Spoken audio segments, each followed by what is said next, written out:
오늘은 여호와께서 요셉과 함께 하심으로라는 제목을 가지고 함께 말씀을 좀 나누고자 합니다. 여러분, 성공하는 사람들을 보면 그들에게는 좀 남다른 특징이 있습니다.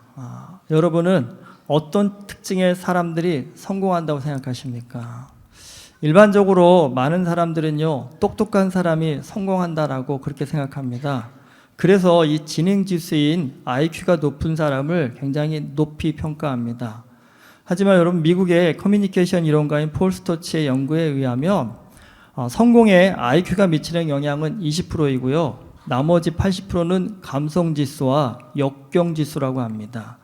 이 감성지수라는 것은요, 자신과 타인의 정서를 평가하고 구별하면서 감정과 정서에 관련된 정보를 활용하는 능력입니다. 반면에 또 역경지수는요, 수많은 역경에도 굴복하지 않고 끝까지 도전해서 목표를 성취하는 능력이라는 겁니다. 그러니까 리더에게 있어서 가장 필요한 능력의 순서는요, 역경지수, 감성지수, 지능지수라는 겁니다. 그러니까 리더에게는 사실 기본적인 지능이 반드시 필요하지만 이게 지능만으로 기업이나 국가를 이끌어갈 수는 없다는 겁니다. 그러니까 사람들의 마음을 이해하고 역경 앞에서도 흔들리지 않고 꿋꿋하게 나아갈 수 있는 용기를 보여줄 때 리더로서의 역할을 가장 잘 감당할 수 있다고 합니다. 역경지수라는 이 단어는요, 폴 스토치가 1997년에 처음 만든 용어라고 합니다. 그런데 이 용어가 요즘 들어서 더 큰 관심을 받고 있다고 합니다. 여러분, 미국의 큰 기업들에서는요, 고위 임원을 뽑을 때 그 사람이 어떤 대학을 나왔느냐 보다는요, 어떤 역경을 극복했었는가를 더 중요하게 본다고 합니다. 사실 역경이라는 것 힘든 겁니다. 할 수만 있다면 우린 누구나 다 피해가고 싶은 게 역경입니다. 하지만 역경을 겪지 않고 편안하게 사는 사람들의 시야라는 건요, 굉장히 좁습니다. 사람은 역경을 겪어보아야 다른 사람에 대한 이해가 깊어지고요, 진정한 인생의 행복이 가치가 어디에 있는가를 알 수 있는 그런 존재입니다. 인생이라는 것은 많이 가져서 행복한 것이 아니라 깊은 깨달음을 가질 때 행복해집니다.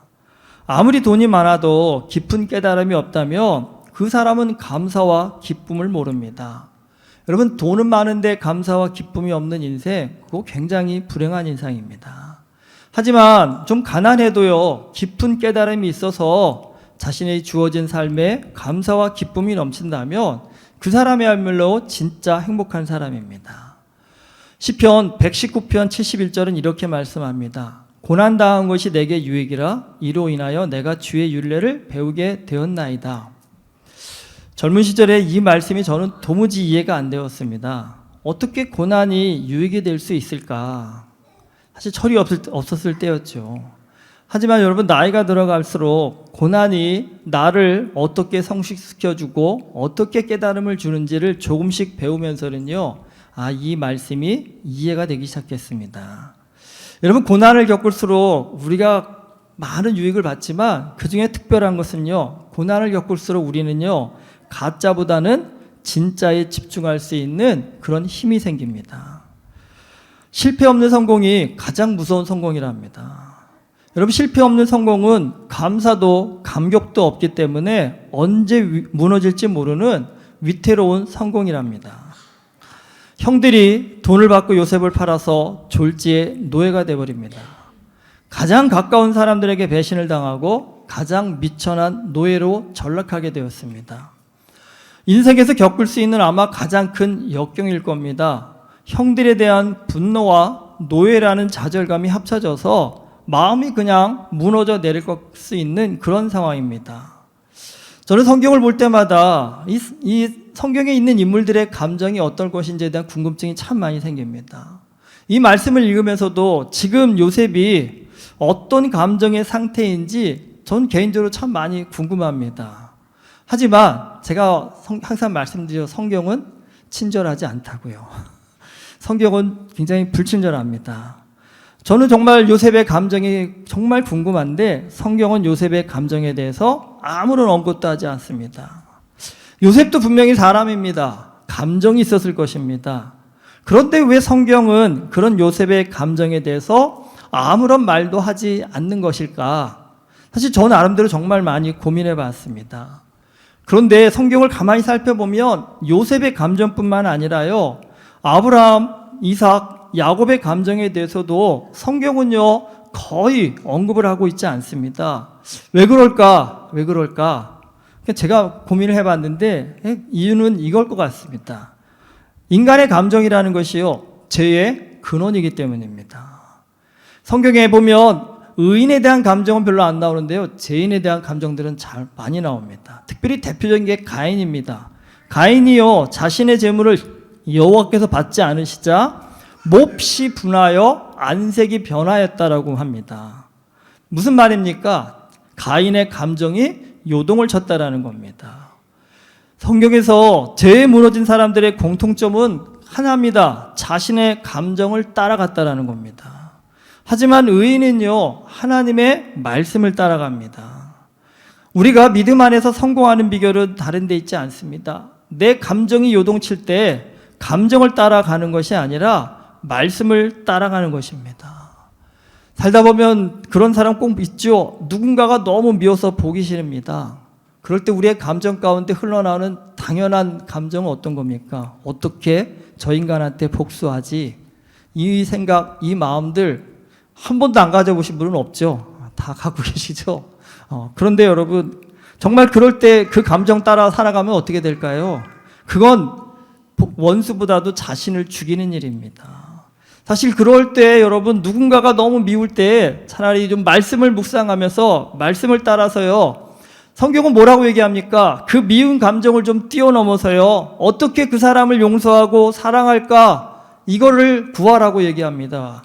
그렇다 한다면 여러분, 그리스도인으로서 내 감정이 아니라 말씀이 말씀하시는 대로 내가 순종하고자 내 감정을 다스려 간다 한다면요, 그 사람은 믿음으로 성공할 수 있는 사람입니다. 요셉이 애굽 사람 보디발의 집에 노예로 팔려갑니다. 요셉이 얼마나 괴로울지, 얼마나 힘들지, 그게 최고의 관심이 가는 상황인데 성경은 그런 얘기 전혀 하지 않고 2절에 보면 여호와께서 요셉과 함께 하심으로 그가 형통한 자가 되어 그의 주인 애굽 사람의 집에 있으니라고 그렇게 말하고 있습니다. 지금 요셉의 상황이 형통하다고 말할 수 있을까요? 지금의 요셉의 상황은 형통과는 전혀 어울리지 않습니다. 채색 옷을 입고 다니면서 귀한 아들로 대우를 받던 요셉이 노예가 되었는데 이게 어떻게 형통할 수 있을까요? 그나마 요셉이 갑자기 노예의 신분에서 풀려난다면 그래도 그나마 형통한 삶을 산다라고 말할 수 있을 것입니다. 하지만 요셉은 여전히 노예입니다. 그런데 성경은 요셉이 형통하다라고 얘기합니다. 여호와께서 요셉과 함께 하심으로 그가 형통한 자가 되었습니다. 여기서 우리는 누구나도 좀 의문을 가질 수 있습니다. 여호와께서 요셉과 함께 하신다면 어떻게 요셉이 노예가 될 수 있지? 여호와께서 함께 하시면 이런 고난스러운 상황 가운데 오지 않았어야 그게 진짜 형통의 복이 아닌가? 이런 의문이 들 수 있습니다. 근데 여러분, 여호와께서 함께 하신다. 여러분, 이거 잘 생각하셔야 됩니다. 우리는 여호와께서 함께 하신다면 무슨 생각부터 드십니까? 내 인생 이제부터 편할 거야? 안락할 거야? 좋은 일만 가득할 거야? 그렇게 생각하기 쉬운데 여러분, 성경을 가만히 보시면요, 여호와께서 함께 하시면요, 그 삶은요, 정말 상상할 수 없는 고난의 시작이 열립니다. 그 대표적인 인물이 다윗입니다. 다윗은 목동으로서 그냥 편안하게 살던 사람입니다. 그런데 그 다윗의 삶을 하나님이 부르셔서 내가 너를 이스라엘 왕으로 세우시겠다라는 그 순간부터요, 다윗의 엄청난 고난이 시작이 됩니다. 정말 엄청난 고난을 겪습니다. 근데 중요한 것은요, 그 고난이 그냥 고난으로만 끝난 것이 아니라 그 고난을 통해서 다윗이요, 믿음의 능력을 갖게 되고요, 왕으로서의 자격을 배우게 된다는 겁니다. 고난하면 우리는 두려운 마음부터 많이 들지만 생각해 봐야 될 것이 있습니다. 아무리 큰 고난이라도 감당할 수 있다면 그건 문제가 되지 않습니다.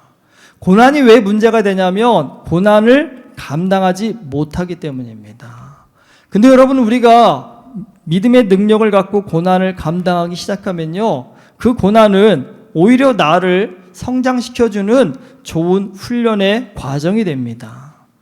노예이지만 요셉이 형통하다는 것은 요셉이요 자신의 상황을 감당할 수 있는 능력을 가졌다라는 겁니다.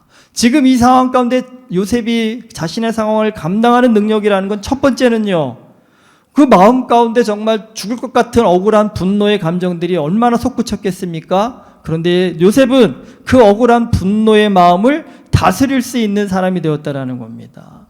그리고 분노의 마음이 다스려지니까 상상할 수 없었던 그 노예의 삶이라는 것을 긍정의 마음으로 받아들이고요, 주어진 상황에서 최선을 다한다라는 겁니다. 사람은 어떤 상황 가운데 발전하는 것이 아니라 그 상황 가운데 어떻게 적응하느냐에 따라서 발전이 달라지는 겁니다. 어떤 상황을 만나든 그 상황에 적응하고 더 나은 사람으로 발전할 수 있다 한다면, 여러분, 그 사람은요 당장에는 어려운 삶 형편 가운데 있지만 점점 시간이 지날수록 더 나은 삶의 형편과 환경을 만들 것입니다. 여러분, 그게 형통이 아닐까요? 요셉은 이해할 수 없는 고난 가운데 빠져 있었지만 무엇 하나를 붙잡았냐면 이 상황에도 하나님의 뜻이 있다는 것을 믿었습니다. 그렇기 때문에 요셉은 그 상황을 받아들이고 그 상황에서 자신이 할 수 있는 최선을 다합니다. 자연스럽게 요셉은요 다른 노예들과는 다르게 좀 다른 모습을 보였을 겁니다. 노예들이 일을 하는 것, 여러분, 공산주의가 왜 망했다고 얘기합니까? 열심히 일하나 대충 일하나 나에게 주어지는 게 똑같다고 하니 생산성이 떨어진다고 하지 않습니까? 그런데 여러분, 직장에서도 똑같이 월급 받고 일하지만 누군가는요 다르게 일하는 사람이 있고 누군가는 대충 일하는 사람이 있습니다. 무슨 차이일까요? 여러분, 그 환경에 누가 더 사명감을 갖느냐라는 겁니다. 요셉은 노예였지만 이거 하나 더 한다고 자기한테 돈 더 주는 거 아니었지만 그럼에도 불구하고 그 상황 가운데 최선을 다했다라는 겁니다. 그것도 인상 쓰면서 최선을 다한 것이 아니라 누가 봐도 쟤 왜 어떻게 웃지? 라고 할 만한 상황 속에서도 기쁨을 잃지 않고 자신의 삶에 최선을 다했다라는 겁니다. 여러분, 이러한 노예의 삶이 주인 보드발의 입장에서는 눈에 들어오지 않았을까요? 당연히. 쟤 좀 특이한 노예가 들어왔네? 다른 노예들과 다른 애가 있네? 라고 아마 요셉이 특별하게 보였을 겁니다. 보디발은 요셉에게 그래서 집안의 모든 일을 맡깁니다. 여러분, 노예로서 이건 요셉이 거둘 수 있는 최고의 성공이라는 겁니다. 이 성공은 누구에게나 참 좋은 거지만 한편으로는 위험합니다. 성공은요 사람을 교만하게 만들기 때문입니다. 그런데 여러분, 성공이 그 사람을 교만하게 만든다는 것은 그 사람의 그릇에 크게 달려져 있습니다. 작은 욕심을 갖고 있는 사람은 작은 성공에도 교만해집니다. 하지만 큰 뜻을 품은 사람은요 작은 성공에 결코 교만해지지 않습니다. 그러면 어떤 성공 앞에서도 교만해지지 않는 사람이 될 수 있는 가장 좋은 비결은요 하나님을 가장 크게 보는 것입니다. 여러분, 하나님을 크게 보기 시작하면서 삶에 일어나는 가장 큰 변화는 무엇인지 아십니까? 세상 것에 마음이 별로 가지 않는다라는 겁니다. 누가 아무리 높은 지위에 올라갔다고 해도 그게 배 아파서 부러웠지 않다라는 겁니다. 아무리 누가 큰 돈을 벌었다고 해도 그 돈 때문에 자신을 비하하지 않습니다. 왜냐하면 이 세상의 주인이신 하나님의 그 크심 앞에 보면 누군가가 거뒀다는 그 출세, 누군가가 가졌다는 그 돈도 별거 아니라는 것을 하나님의 은혜 가운데 깨닫고 알게 된다는 겁니다. 요셉이란 사람이 탁월한 이유가 여기에 있습니다. 나름 젊은 나이에 노예로서 거둘 수 있는 최고의 성공을 거뒀습니다.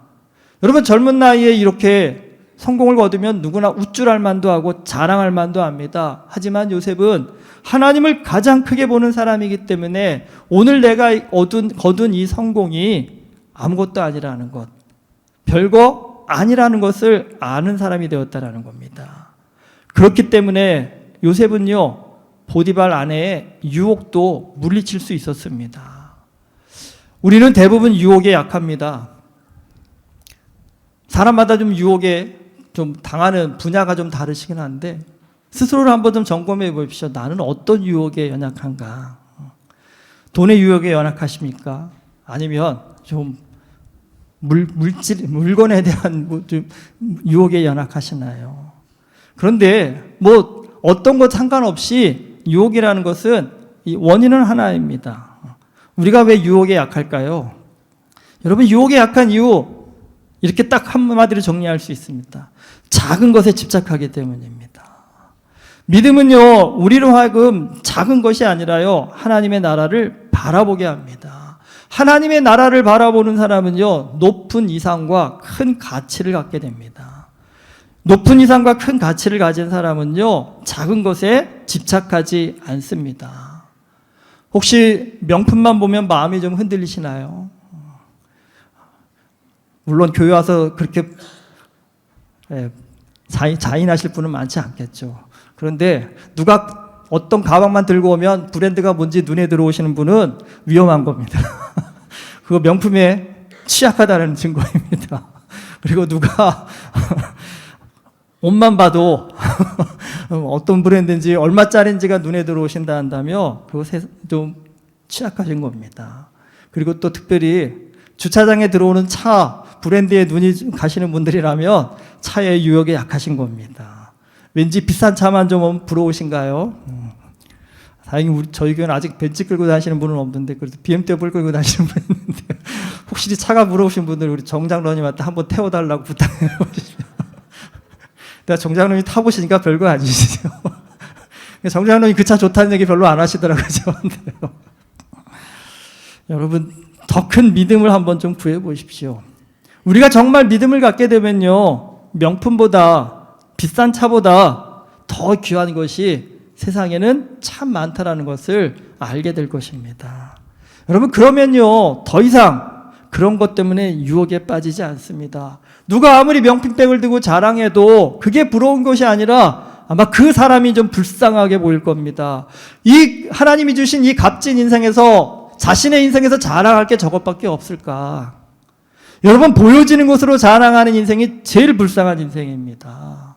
하나님은 보이는 것으로 우리의 삶을 평가하시는 것이 아니라 보이지 않는 우리 마음의 중심을 보고 우리의 삶을 평가하신다는 겁니다.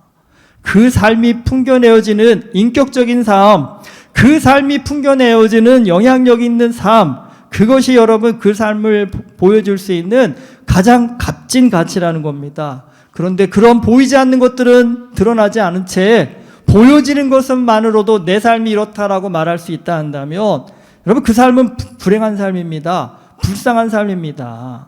여러분, 이제부터 좀 보여지는 것으로 자랑하는 사람이 있다 한다면 좀 그 영혼을 위해서 기도해 주셔야 됩니다.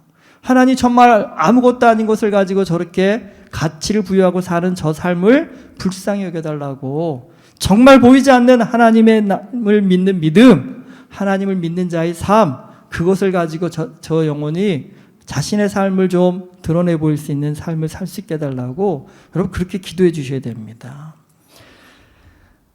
요셉은 보이는 것에 마음을 뺏긴 사람이 아니라 보이지 않는 하나님 나라의 가치를 본 사람이었기 때문에 보디발 아내의 유혹을 단호하게 뿌리칩니다.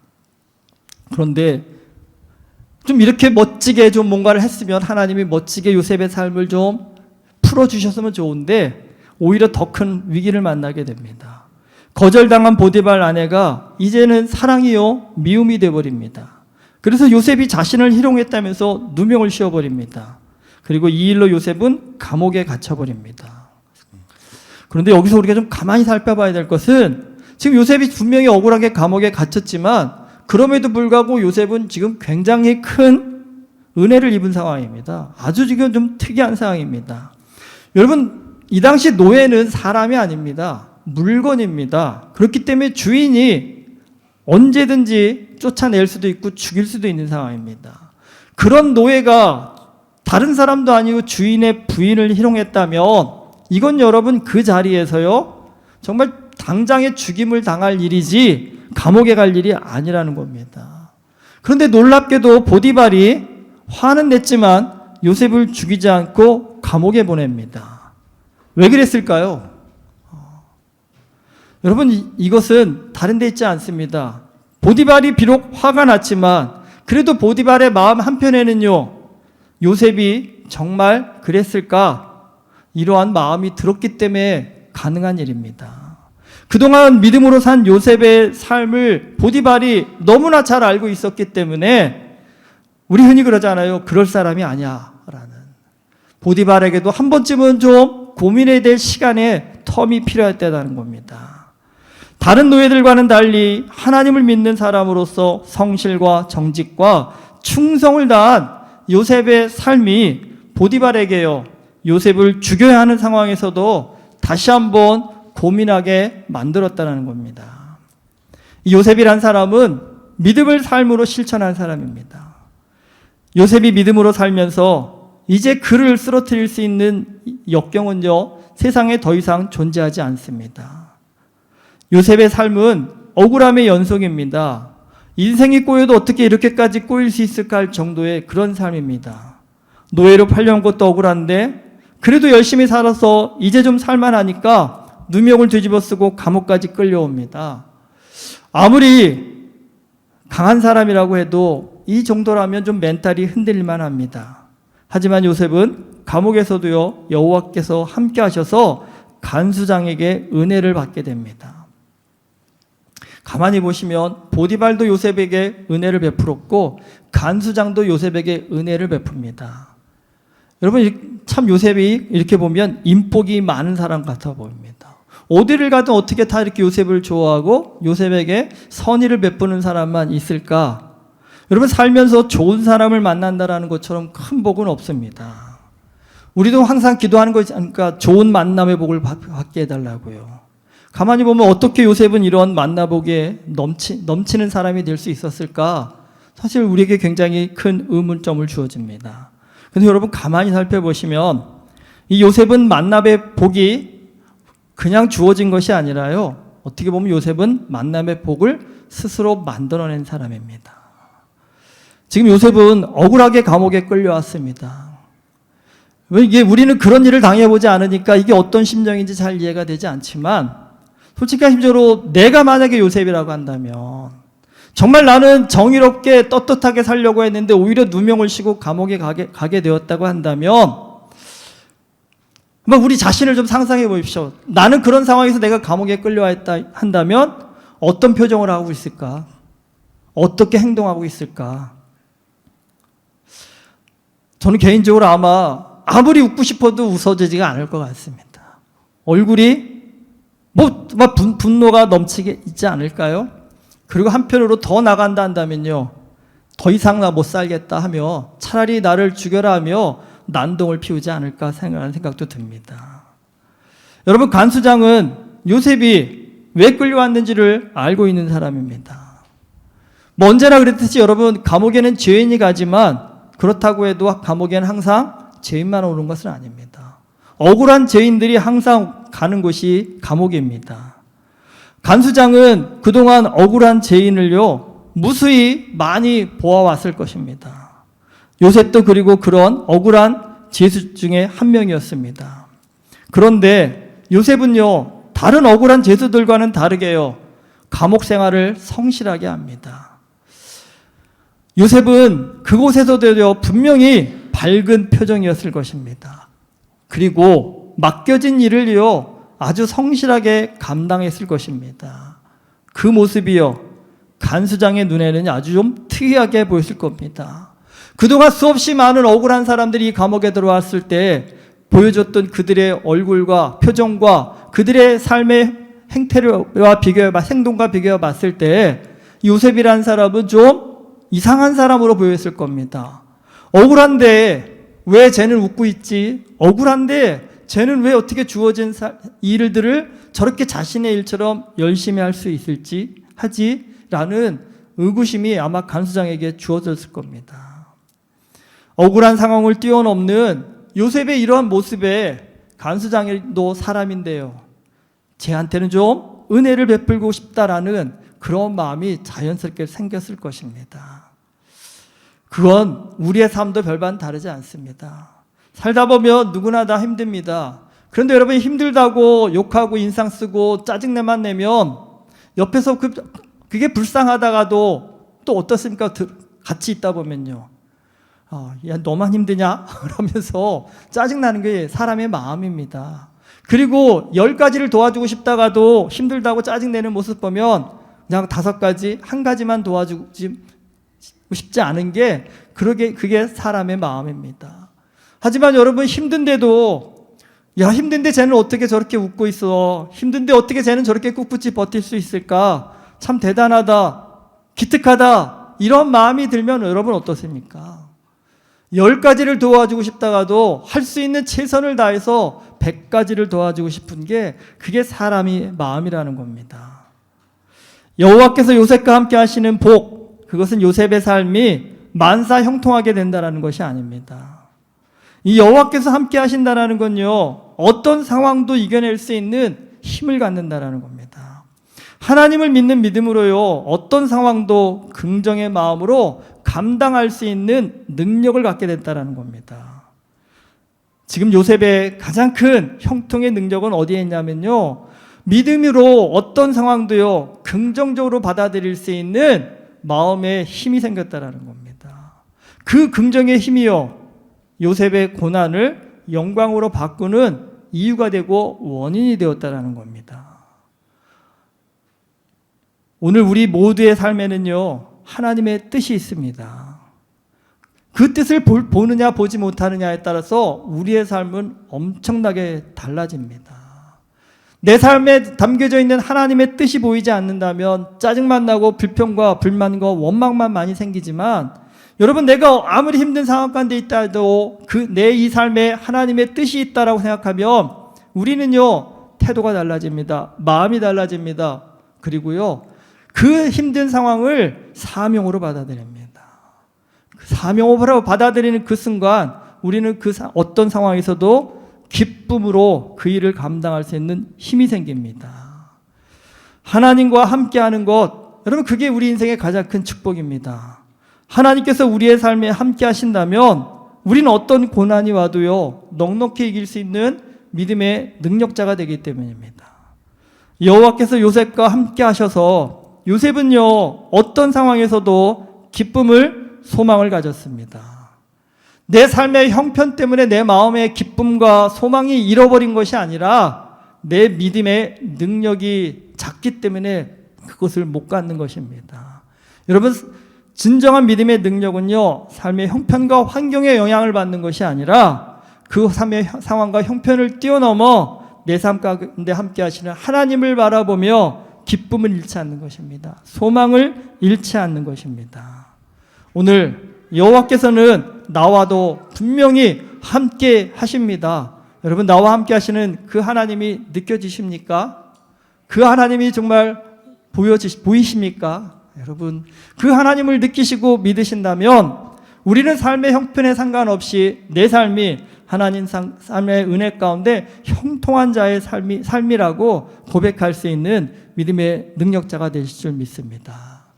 지금도 내 옆에 계셔서 나와 함께 하셔서 내 삶 가운데 최선의 최고의 형통의 은혜를 허락하시는 그 하나님을 좀 볼 수 있는 우리가 될 수 있기를 소망합니다. 그 하나님을 만날 수 있는 우리가 될 수 있기를 소망합니다. 그래서 어떤 상황과 형편 속에서도 기쁨과 감사와 소망을 잃지 않는 요셉과 같은 담대한 하나님의 사람이 될 수 있기를 주님의 이름으로 축원합니다. 기도하시겠습니다. 하나님은 언제나 우리와 함께 하십니다. 그 함께 하시는 하나님을 볼 수 있을 때 우리는 어떤 삶의 형편과 환경 속에서도 요셉과 같이 감사와 기쁨으로 그 상황을 견뎌낼 수 있는 믿음의 능력자가 되는 줄 믿습니다. 주님, 상황과 형편에 눈이 멀어지는 인생이 아니라 그 상황과 형편 너머에 계시는 하나님을 바라볼 수 있는 믿음의 눈을 우리에게 허락하여 주시옵소서. 그래서 우리의 모든 삶을 뛰어넘어 매 순간순간마다 여호와께서 요셉과 함께 하심으로 그 삶이 형통하였다라는 그 말씀이 오늘 나의 말씀이 되게 하여 주시옵시고 내 인생의 복이 되게 하여 주시옵소서. 예수 그리스도의 이름으로 기도드립니다. 아멘.